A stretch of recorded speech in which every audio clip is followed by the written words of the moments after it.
Tonight, we begin with a legal development that constitutional scholars had anticipated, legal analysts had debated, and the American public had watched unfold for months. A decision that came not after years of deliberation, but in a matter of days. Days that sealed a conviction. Days that confirmed a verdict. Days that wrote a chapter of American history that can never be unwritten. What Donald Trump's legal team attempted this week crossed a threshold that the highest court in the land was unwilling to breach. And when that threshold held, the justices did not waver. They responded with clarity, with finality, and with a message that reverberated through every courtroom in America. The Supreme Court of the United States has refused to intervene.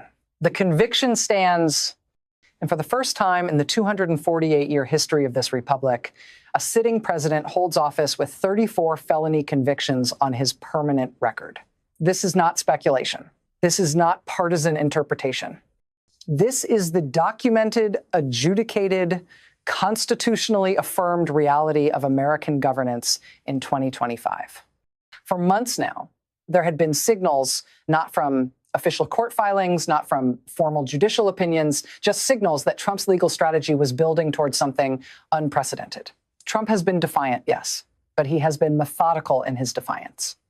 His legal maneuvers have followed a certain rhythm, a predictability, almost a choreography. But what set off alarm bells among legal observers this winter was that the rhythm changed. Constitutional attorneys who monitor Supreme Court emergency dockets know the indicators. The timing of filings, the choice of arguments, the selection of which justices to approach, the sudden acceleration of procedural motions, all of that shifted dramatically in the days before sentencing. And whenever Trump's legal team changes tactics abruptly, it means something significant is about to happen. The question was never whether Trump would appeal. The question was whether any court, up to and including the Supreme Court, would grant him the extraordinary relief he was seeking. Relief that would have delayed his sentencing indefinitely. Relief that would have kept the conviction in legal limbo. Relief that would have allowed him to assume the presidency without the formal confirmation of his criminal status. That relief was denied. And with that denial came a clarity that months of legal maneuvering had obscured.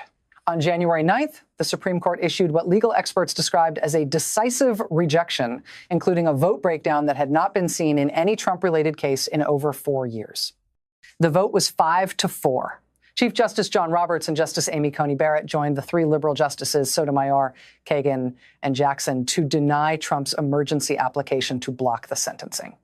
These are the kinds of cross-ideological coalitions that the court only forms when the legal arguments are unambiguous, when the constitutional questions have clear answers, when the procedural requests exceed what precedent allows, when granting relief would set a dangerous standard for future cases. Legal observers didn't know which factor weighed most heavily on Roberts and Barrett. But what they did know was that 2 conservative justices had broken from their ideological allies. And when Supreme Court justices cross ideological lines without public explanation, even by 1 vote, the legal community pays attention. The 4 dissenting justices, Thomas, Alito, Gorsuch, and Kavanaugh, argued that the unique circumstances of a president-elect facing criminal sentencing warranted intervention, but they did not have the votes. And in the Supreme Court, votes are the only currency that matters. The sentencing that followed on January 10th was not ordinary. It was not routine. It was not symbolic. It was historic.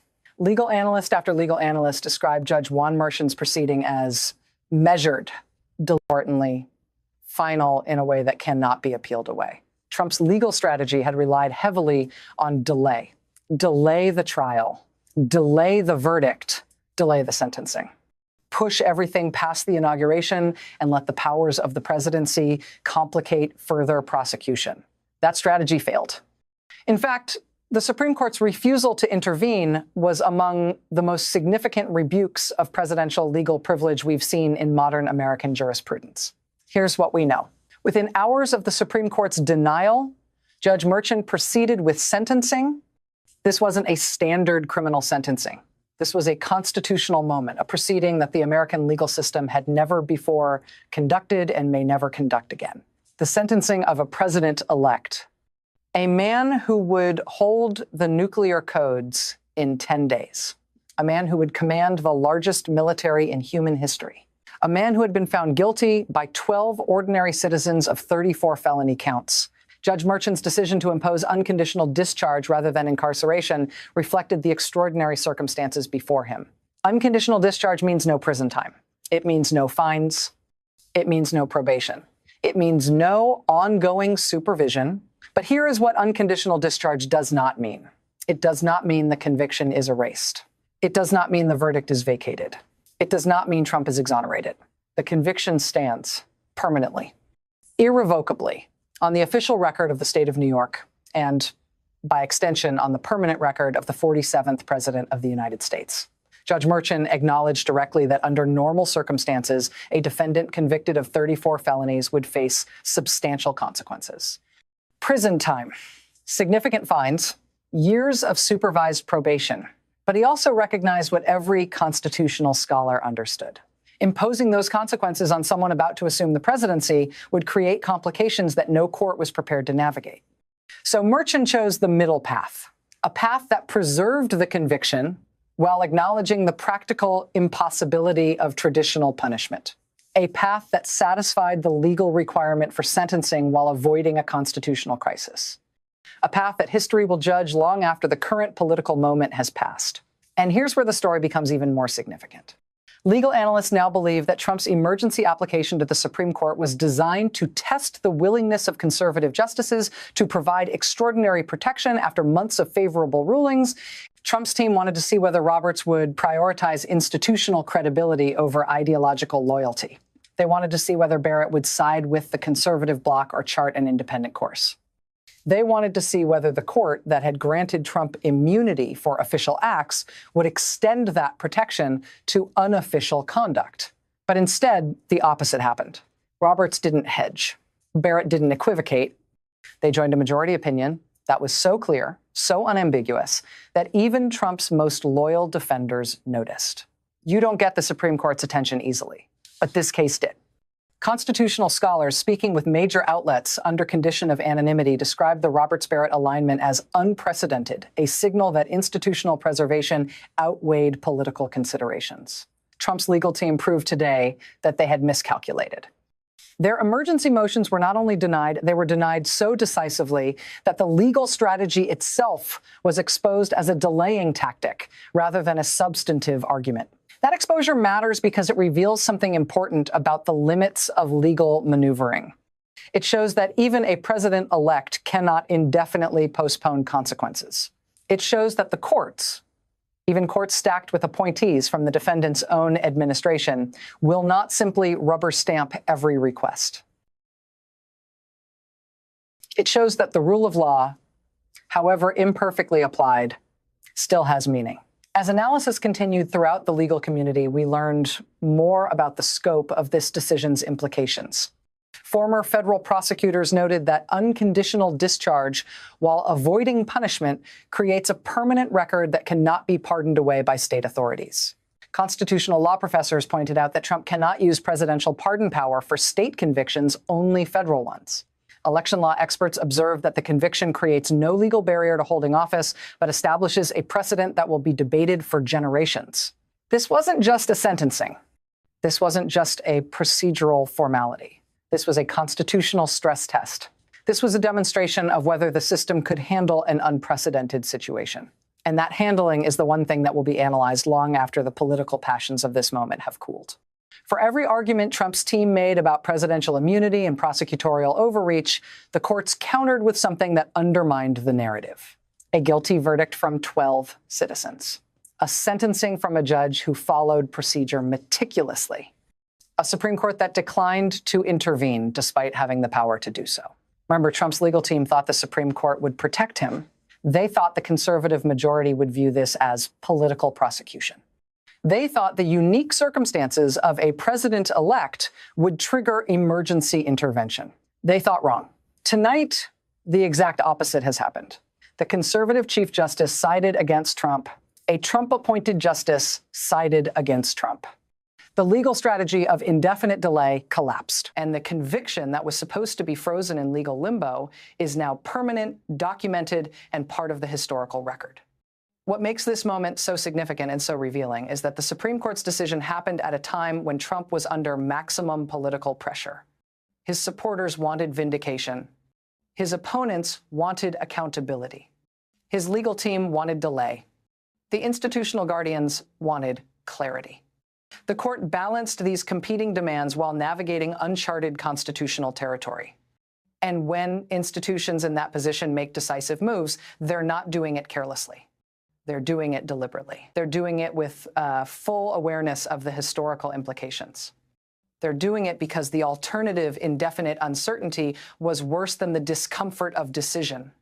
The court's order, now distributed through every legal database in the country, was designed to signal that the justices were not willing to suspend normal legal processes indefinitely.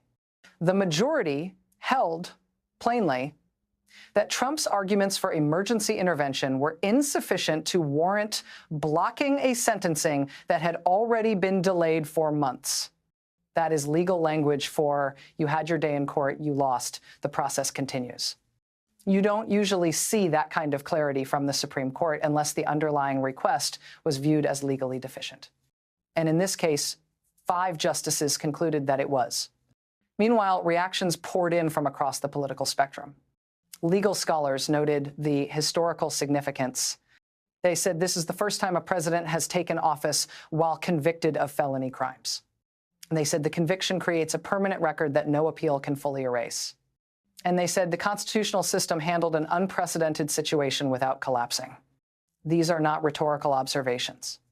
These are assessments from experts who understand just how extraordinary this moment truly is.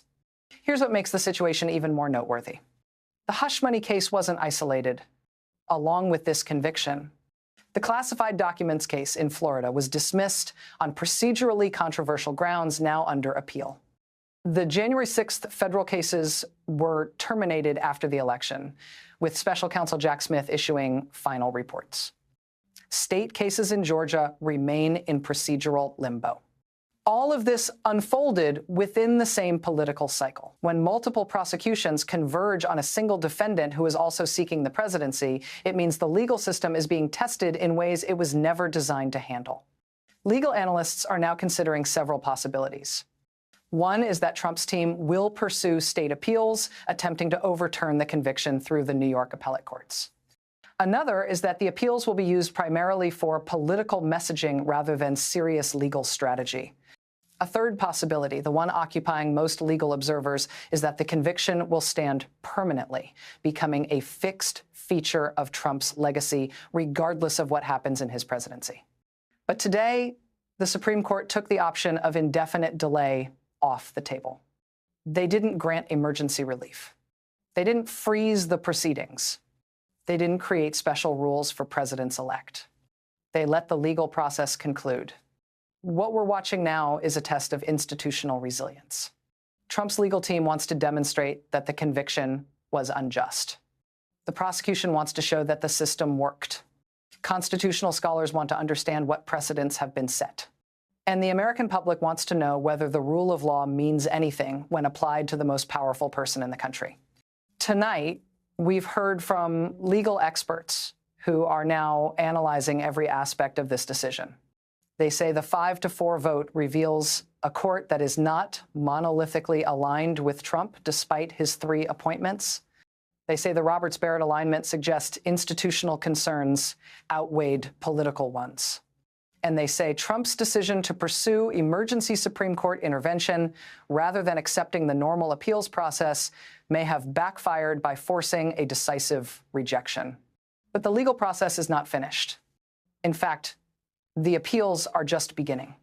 The conviction today, permanent, documented, and historically unprecedented, sent a message to Trump's legal team that delay tactics have limits. And it sent a message to the American public that the courts, whatever their ideological composition, are still capable of reaching conclusions. As the appeals process continues over the coming months and years, we expect more details to emerge about how the legal arguments will evolve.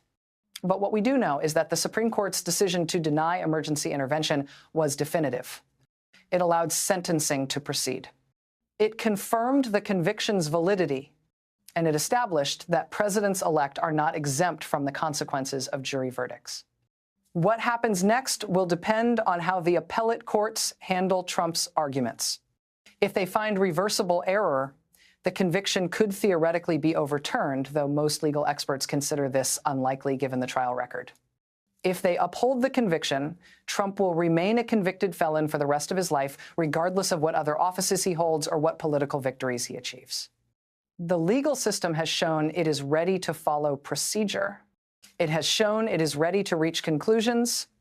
And tonight, for the first time in American history, we have a president who is also a convicted felon. The legal arguments will continue. The political debates will intensify, and the historical assessments will be written and rewritten for decades. But when the Supreme Court declined to intervene, they confirmed something fundamental. The jury's verdict stands. The judge's sentence stands. The conviction stands. And whatever else happens in the Trump presidency, this fact cannot be erased. It cannot be pardoned by presidential power. It cannot be dismissed by executive order. It cannot be forgotten by the passage of time. This story is far from over. But tonight, one thing is clear. The legal process reached a conclusion. The constitutional system held, and the first felon president will govern with that status permanently attached to his name. The appeals will continue. The arguments will continue. The political battles will continue. But the conviction, that is settled. And we will be here analyzing every development as the next phase of this unprecedented chapter unfolds.